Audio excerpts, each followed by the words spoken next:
Merci à nos illustres invités qui sont ici présents, aux artistes, aux hommes politiques et femmes politiques. Merci au voisinage. Voilà, c'est formidable Terre et Famille parce que finalement c'est un bouillonnement d'énergie. Merci à Anne Brassier, la marraine de Terre et Famille, d'être ici aujourd'hui. Et puis surtout merci à notre invitée Valérie Bugeaud qui, pour ceux qui suivent la programmation de Terre et Famille, auront compris qu'à l'origine ça n'était pas Valérie, mais grâce à notre amitié et grâce à Dieu, Valérie a accepté au pied levé de remplacer notre conférencière programmée à l'origine pour cette date. Donc merci beaucoup Valérie. On a changé de thème du coup. Et du coup on a changé de thème radicalement. Donc Valérie est une amie de fraîche date, mais que j'ai rencontrée grâce à Monsieur Sirapian des éditions Sigest qui est ici présent. Cela dit en passant, vous avez des livres à l'arrière qui seront disponibles et à dédicacer. Monsieur Sirapian est ici, voyez-vous, voilà. Et qui, Monsieur Sirapian, nous a permis de faire un voyage absolument magnifique en Arménie. Pour découvrir l'Arménie. Oui. Que nous ne remercierons jamais assez de nous avoir fait découvrir ce pays exceptionnel de résistance. Une leçon de résistance, de chrétiens résistants. Donc merci, et puis je vais laisser la place à notre invité qui nous présente un sujet brûlant et ô combien d'actualité, et qui en parle de façon très pédagogique. Hein. Et j'espère qu'après on aura de nombreuses questions, il faudra en profiter, parce que c'est une chance que nous avons d'avoir Valérie parmi nous. Bonne chance Valérie, nous te confions entre les mains de la Sainte Vierge Marie. Merci Stéphanie. De notre mère. Bon.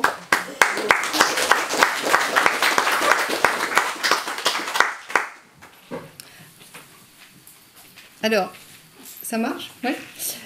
Donc le thème de ma conférence de ce soir a été déterminé d'un commun accord avec Stéphanie.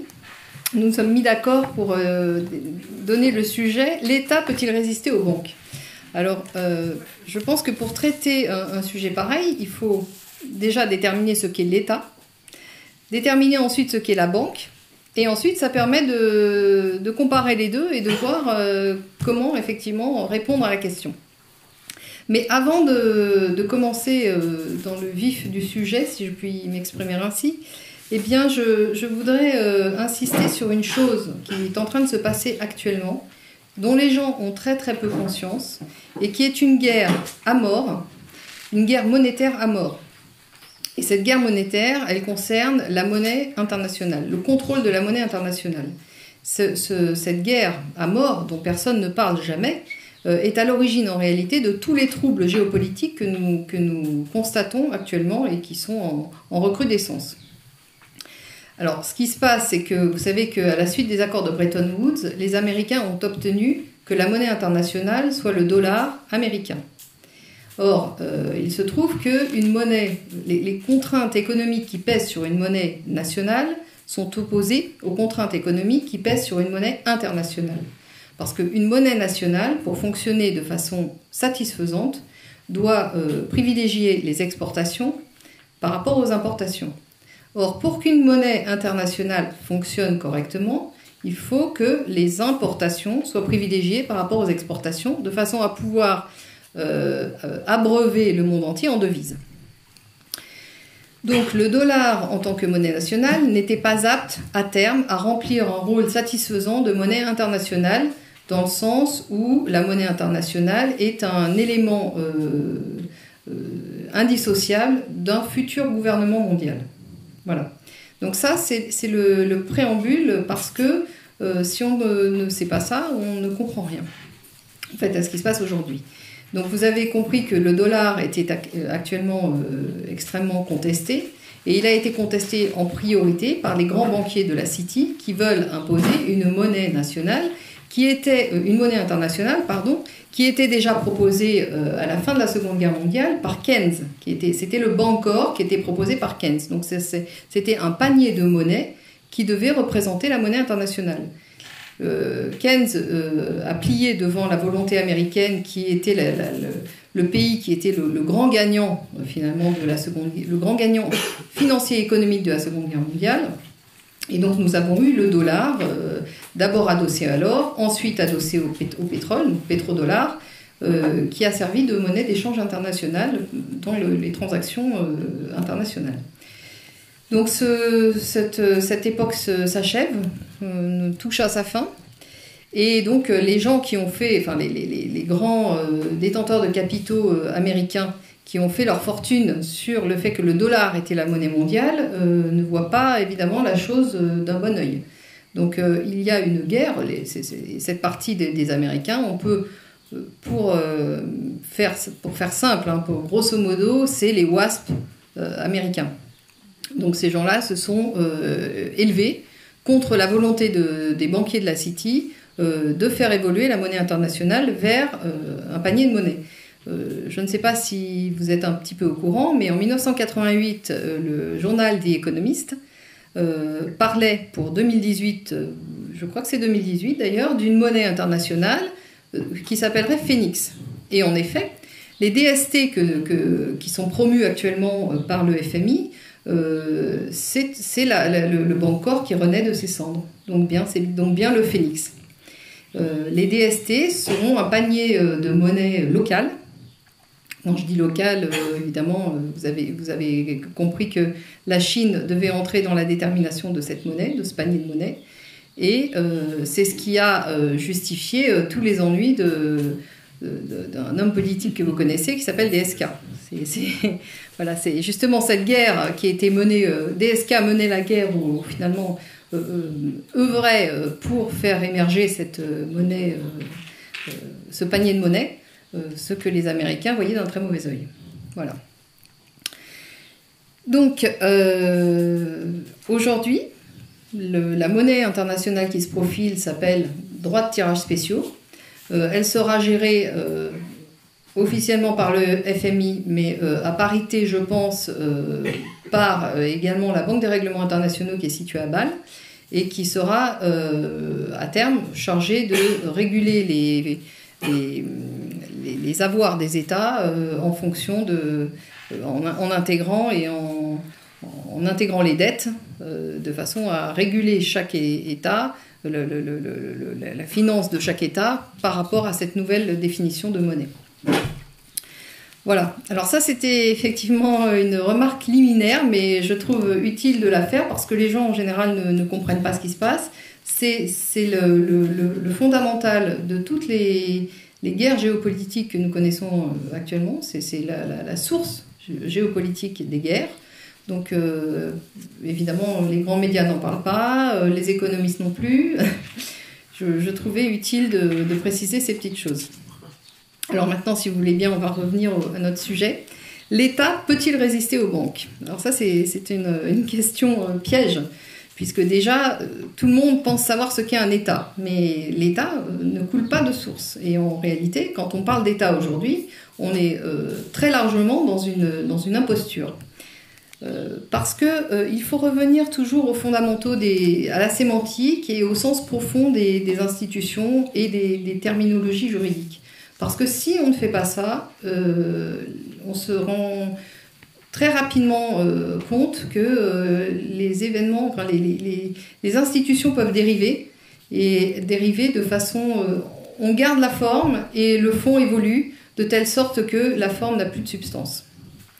Alors il y a très nombreux exemples de ce type-là dans l'évolution des institutions, mais aujourd'hui je vous parlerai de l'État. Donc, s'interroger sur les forces respectives de l'État et des banques nécessite de s'intéresser à la signification profonde du pouvoir au sens politique du terme. Que signifie le pouvoir politique ? Que représente-t-il ? Et quelle est sa justification ? Ce sont des questions qui sous-tendent toute l'architecture juridico-politique, c'est-à-dire toute l'organisation socio-politique de l'État. Pour avoir une juste appréciation du concept d'État, il faut donc avoir une juste compréhension du concept de pouvoir politique. Donner un sens au concept de pouvoir politique permettra de donner un sens à celui d'État, et par une chaîne de causalité, il sera ensuite possible de déterminer clairement ce qu'est la souveraineté et à qui doit-elle fonctionnellement échoir afin de respecter les concepts ci-dessus énoncés. Donc, qu'est-ce que le pouvoir politique? Eh bien, le mot politique vient du grec polis, comme vous le savez, qui signifie cité. Donc, la politique recouvre donc l'idée du vivre ensemble, d'organiser la vie de la cité, la vie en commun. Au sens propre, la politique consiste donc à organiser la vie en commun à l'intérieur d'un espace géographique délimité. Ça suppose une identification, la délimitation d'un intérêt commun à tous les membres du groupe concernés par la délimitation géographique. Alors, cet intérêt commun propre à la politique suppose lui-même que la politique ne consiste pas à affirmer et imposer un intérêt catégoriel ou d'ordre privé, mais au contraire consiste à identifier et à faire prévaloir l'intérêt commun sur la somme des intérêts particuliers qui émanent de la dite cité et qui sont consubstantiels à son existence. En effet, aucune cité n'existe dans un parfait concordat. La vie en commun, chacun en fait l'expérience, même en famille, suppose la confrontation incessante d'une multitude d'intérêts privés et catégoriels. Il n'existe pas de cités dans lesquelles tout le monde sera toujours d'accord. Ça n'existe pas. C'est de l'utopie. Donc, rendre cette vie en commun supportable, pour accepter, pour trouver un modus vivendi, il faut donc instituer une sorte d'arbitre dont le rôle va consister à trancher entre les différents intérêts contradictoires de façon à instituer un statu quo de nature à apaiser les conflits. Pour être supportable et donc suivi, ce statu quo doit être perçu comme juste, ou du moins perçu comme le plus juste possible en l'état actuel d'une situation donnée. La politique consiste donc, si les mots ont un sens, à arbitrer entre des conflits de façon à rendre possible la vie en commun sur un espace géographique délimité. Élément fondamental de l'organisation sociale, le terme politique est donc synonyme d'arbitrage, de justice, fondamentalement. À partir de là, il devient possible de discerner le sens primitif du pouvoir politique. Sémantiquement, le pouvoir signifie avoir la capacité de, c'est-à-dire les moyens concrets de faire, de réaliser quelque chose. Appliqué au concept politique, le pouvoir signifie donc la capacité d'imposer l'intérêt commun aux différents intérêts privés ou catégoriels. En d'autres termes, si la politique consiste à déterminer un intérêt commun en opérant des arbitrages perçus comme justes, le pouvoir politique sera le pouvoir de faire matériellement appliquer ces arbitrages, au besoin par la contrainte. Alors maintenant qu'on a déterminé ce qu'était un pouvoir politique, qu'est-ce qu'un État? Alors, dans l'ordre interne, une entité juridique incarnant l'intérêt commun, c'est grosso modo ce à quoi répond l'État. Pour que des arbitrages de nature sociologique et politique puissent effectivement être mis en œuvre, y compris si nécessaire par la force, il faut que le pouvoir politique soit incarné par une institution juridique dotée d'une réalité politique, ce à quoi répond précisément en interne la notion juridique d'État. La justification de l'État est également sa raison d'être, c'est-à-dire son signifiant. Elle est entièrement comprise dans la notion d'intérêt commun, d'équilibre des forces en présence sur un territoire donné et d'arbitrage dans le sens de la justice. Car il faut bien considérer que les arbitrages qui seront rendus ne seront à terme respectés par les justiciables de l'État en question que s'ils apparaissent globalement justes. Autrement dit, le rôle de l'État ne sera accepté par tous que s'il remplit la fonction qui justifie son existence, celle pour laquelle il existe, c'est-à-dire garantir le respect d'un équilibre des forces en présence sur le territoire sur lequel il a juridiction.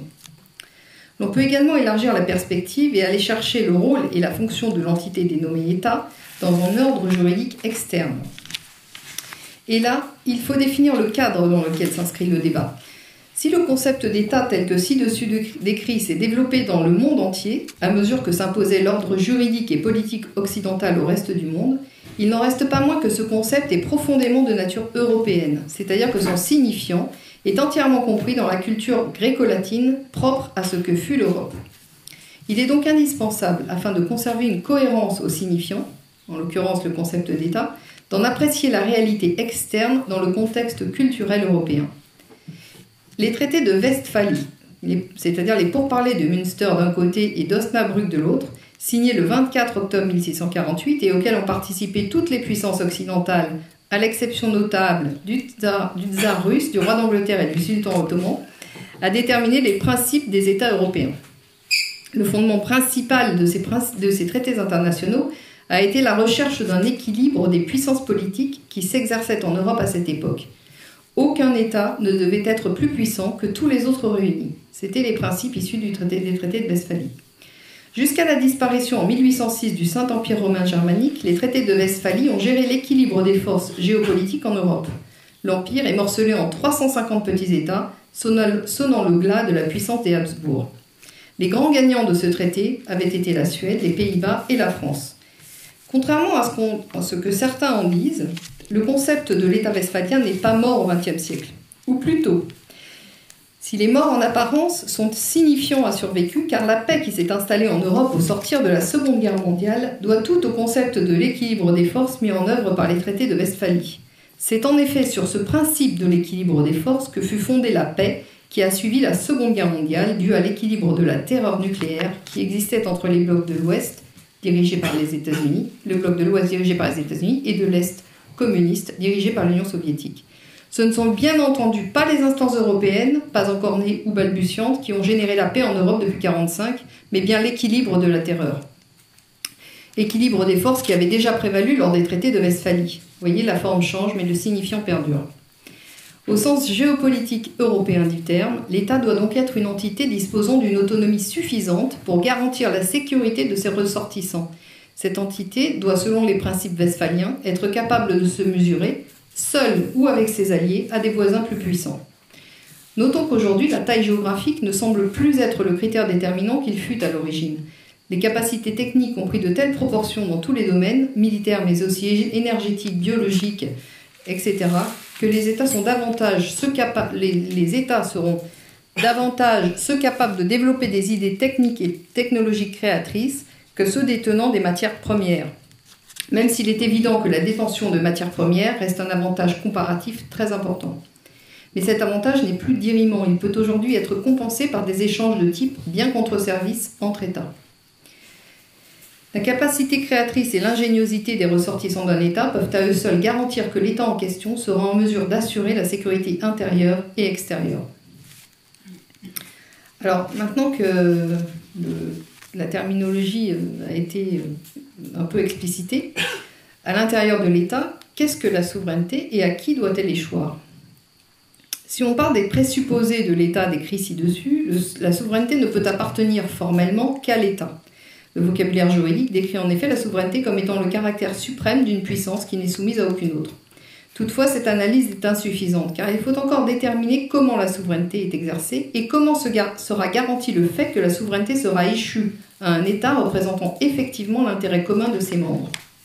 Autrement dit, une fois établi que l'État est l'objet de la souveraineté, il faut encore analyser le sujet de cette souveraineté. L'État décrit ci-dessus est composé d'individus vivant sur un territoire délimité et qui acceptent de se doter d'institutions chargées d'organiser leur vie en commun. Dans ce sens, le sujet de la souveraineté est la population vivant sur le territoire en question. Et nous retrouvons ici l'idée politique de peuple souverain qui a émergé à la Révolution française mais n'a en pratique jamais été mise en œuvre jusqu'à ce jour. En interne, c'est-à-dire du point de vue intérieur à l'État, la souveraineté est le caractère d'un organe qui n'est soumis au contrôle d'aucun autre et se trouve investi des compétences les plus élevées. Mettre en œuvre l'idée selon laquelle le peuple est le sujet de la souveraineté suppose de transcrire dans les institutions une exigence de mandat impératif qui s'oppose radicalement à l'idée de mandat représentatif que nous connaissons actuellement et depuis 1789. Il faut également considérer que le système parlementaire hérité de la Révolution de 1789 a été directement importé d'Angleterre. Ce système établit un organe constitutionnel immuable, le Parlement, dont le seul rôle, la seule fonction est de créer des lois. Or, tous les gens qui ont travaillé sur les organisations savent que ces dernières, une fois créées, n'ont de cesse que de faire du zèle pour justifier leur existence. Il en résulte fatalement que l'établissement constitutionnel d'un Parlement, à la façon anglaise, générera à terme une surabondance de textes. Cette inflation législative nuit à la sécurité juridique et matérielle des ressortissants de l'État. Le Parlement à l'anglo-saxonne est en lui-même une institution qui est donc antinomique avec la notion politique d'État, puisqu'elle n'est pas en mesure de garantir la sécurité intérieure des ressortissants de cet État. Voter à intervalles réguliers pour des élus censés les représenter au sein d'un Parlement ne permet aucunement aux électeurs de maîtriser ou canaliser qualitativement autant que quantitativement les lois qui seront votées par lesdits élus lors de leur mandat. Le vote pour les prétendus représentants du peuple n'est pas libre, mais encadré par la cooptation préalable des élus par des partis politiques. Les électeurs ne maîtrisent pas réellement les gens pour lesquels ils sont sommés de voter, car ces derniers sont présélectionnés en amont et selon un nombre de tractations plus ou moins opaques par des partis politiques. Cette présélection des élus garantira de façon fonctionnelle beaucoup plus la loyauté des élus vis-à-vis du parti duquel ils sont issus et qui se chargera de financer leurs élections qu'envers des électeurs anonymes. Le régime parlementaire à la mode britannique et le mandat représentatif qu'il sous-tend ne permettent aucunement de mettre en œuvre la souveraineté populaire. Ce type d'institution est totalement disqualifié pour asseoir le principe de l'autodétermination des peuples, car la souveraineté ainsi comprise est captée par des organismes intermédiaires, les partis politiques. Or, ces partis politiques ne dépendent pas tant des électeurs que des créanciers qui leur permettent de financer les incessantes élections leur permettant de conserver le pouvoir politique formel. Je dis formel car ce pouvoir politique apparent est dénué de sens politique réel, capté par les détenteurs de capitaux. Il est devenu par là même une coquille vide de tout signifiant politique réel. Il faut donc revenir, car en la matière tout a déjà été inventé, à des institutions permettant de mettre effectivement, c'est-à-dire institutionnellement en œuvre, les différents intérêts des différents membres et catégories socio-professionnelles d'une population installée sur un territoire déterminé. Nous évoquons ici deux principes essentiels. Le premier principe est celui de l'instauration de corps intermédiaires pour chaque catégorie sociale, de nature économique mais aussi non économique, comme le sont toutes les activités visant à créer du lien social, de l'instruction, des soins, etc. Le second principe est que les représentants de chacun de ces corps intermédiaires devront être régis par un mandat impératif qui garantira la loyauté et la transparence du représentant vis-à-vis de ses mandataires, qui seront également ceux qui l'auront élevé à leur charge de représentation. Une fois que seront dûment représentés tous les intérêts sociaux, les différentes catégories sociales, les instances étatiques, représentées par un gouvernement dirigé par un chef, pourront effectivement remplir le rôle qui leur est imparti, à savoir trancher entre les intérêts divergents issus de la population qu'ils ont à régir. En d'autres termes, assurer la viabilité et la pérennité de la vie en commun sur un territoire déterminé, sachant que dans ce type d'organisation sociale, la responsabilité est nominative et les gens seront clairement responsables de la fonction qu'ils occupent. Aujourd'hui, ce rôle ne peut fonctionnellement pas être rempli par les pouvoirs exécutifs qui sont des émanations du pouvoir économique caché. Les intérêts privés des grands capitalistes qui prévalent actuellement sans partage emportent définitivement le concept d'État dans les oubliettes de l'histoire. En conclusion, il faut retenir que la séparation des pouvoirs conjuguée avec le principe parlementaire britannique, qui éclate les responsabilités et donne le pouvoir aux partis politiques, est une organisation politique structurellement inapte à mettre en œuvre le principe de l'autodétermination des peuples. Donc ça, c'est la partie consacrée, un peu longue, consacrée à l'État, à la souveraineté et à la notion de pouvoir politique. Maintenant, puisque le sujet est quand même « l'État peut-il résister aux banques ?», il faudrait s'attacher un peu à définir ce qu'est une banque. Et la banque, elle a une définition d'abord et avant tout technique. La banque est une entreprise privée qui prend différentes formes en fonction des États dans lesquels elle est implantée.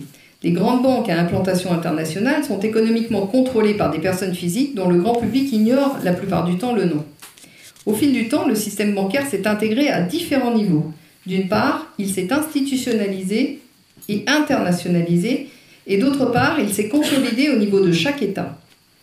Historiquement, sur le territoire de chaque État, les propriétaires de certaines banques privées se sont associés pour créer une banque centrale. Cette banque centrale a été vendue aux autorités politiques en mettant en avant les immenses services qui seront ainsi rendus à l'État en question. Ces banques centrales ont été présentées au public sous la forme de banques d'État, alors que la détention capitalistique des dites banques restait dans des mains privées. Dès lors, les entités juridiques de droit public, dénommées États, se sont portées garantes des capitaux privés investis dans ces banques centrales. Donc la banque est bien une entreprise privée de nature internationale. Il en découle que la banque est une organisation détenue par des personnes privées qui restent le plus souvent anonymes. L'organisation des banques en groupes d'entreprises bancaires et financières qui forment un nuage capitalistique est un moyen essentiel, sans jeu de mots, capital, pour rendre anonymes les véritables détenteurs de capitaux de ces entités tentaculaires. En effet, il est parfois, la plupart du temps, très difficile, même pour les services de l'État, de remonter aux associés décisionnaires des groupes d'entreprises en raison du nombre de sociétés, de leur imbrication dans de multiples États et de la multiplicité des formes sociales juridiquement disponibles. Il faut évidemment ajouter à cela que certains États vivant sous la coupe du droit anglo-saxon organisent eux-mêmes l'anonymat des détenteurs de capitaux de certaines structures juridiques utilisées à des fins professionnelles, telles que les trusts anonymes. Ces pratiques de groupes d'entreprises permettent aux détenteurs actifs des capitaux de prendre au niveau mondial un poids économique et politique de plus en plus important, tout en restant dans l'ombre, c'est-à-dire à l'abri de toute responsabilité politique. Donc vous avez un accroissement du pouvoir économique qui déteint sur le pouvoir politique, mais tout en restant anonyme. Donc vous avez un accroissement du pouvoir et une décorrélation avec la responsabilité qui normalement devrait aller avec. La banque, d'autre part, n'est pas seulement maintenant des entités, des nuages capitalistiques au niveau international, implantées sur tous les États du monde, mais elle s'est aussi, au niveau de chaque État, consolidée dans un système de banque centrale. Il faut savoir qu'aujourd'hui, les seules banques centrales qui restent à peu près indépendantes, c'est-à-dire indépendantes des grandes banques privées qui siègent à la City, et surtout à la BRI, je crois qu'il n'y en a plus que 3 dans le monde entier. Il n'y a plus que Cuba qui reste encore indépendante, vous avez la Corée du Nord et vous avez la Syrie.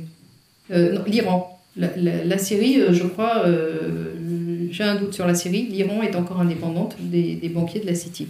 Toutes les autres banques sont, de façon directe ou indirecte, corrélées avec les banques privées de la City.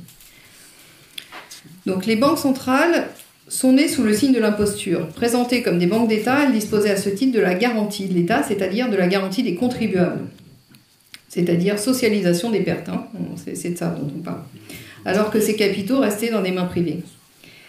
L'appropriation par des intérêts privés est le vice initial du concept de banque centrale. C'est ainsi que la Banque d'Angleterre en 1694, la Banque de France 1800, la Fed 1913, la Banque des règlements internationaux 1930, le système européen des banques centrales, l'ISEBC, décidé par le traité de Maastricht en 92 et entré en vigueur en 99, reflète tout un désengagement des instances politiques de l'État dans la gestion centralisée des masses monétaires en circulation.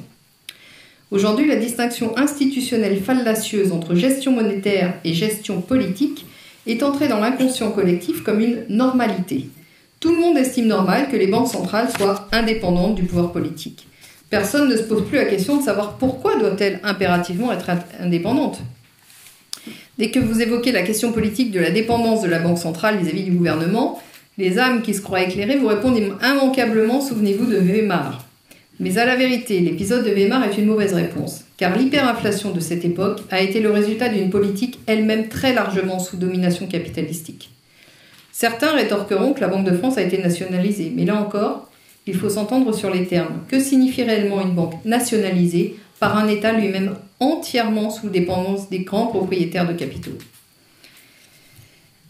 Donc, vous voyez, la banque, c'est à la fois un organisme tentaculaire qui est implanté au niveau international, et c'est un organisme qui est géré de façon centrale sur chaque État et de façon coordonnée, essentiellement par un organisme qui s'appelle la BRI, mais par tout un tas d'autres réunions plus ou moins formelles.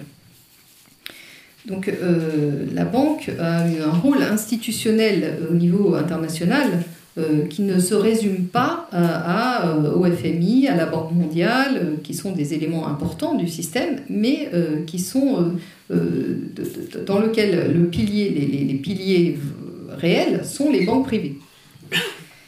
Donc, en réponse à la question « l'État peut-il résister aux banques ?» Eh bien, je répondrai d'abord par un constat et ensuite par une lueur d'espoir. Donc, le constat, c'est que l'État, actuellement, est entièrement dominé par le système bancaire. Et je citerai la célèbre phrase de Napoléon, « La main qui donne est au-dessus de celle qui reçoit ». De façon fonctionnelle, l'État n'a, sans les banques, aucun moyen financier propre pour atteindre les objectifs étatiques qu'il se fixe.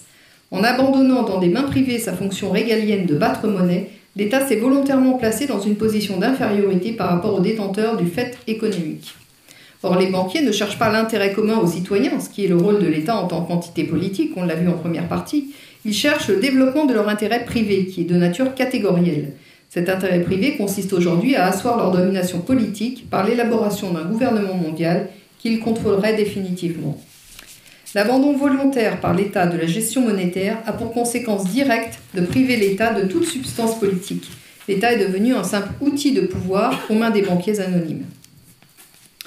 Cette appropriation du phénomène politique par les principaux propriétaires d'organismes bancaires s'est produite par le biais du contrôle intégral du phénomène économique par les dits banquiers, qui sont les propriétaires des grandes banques.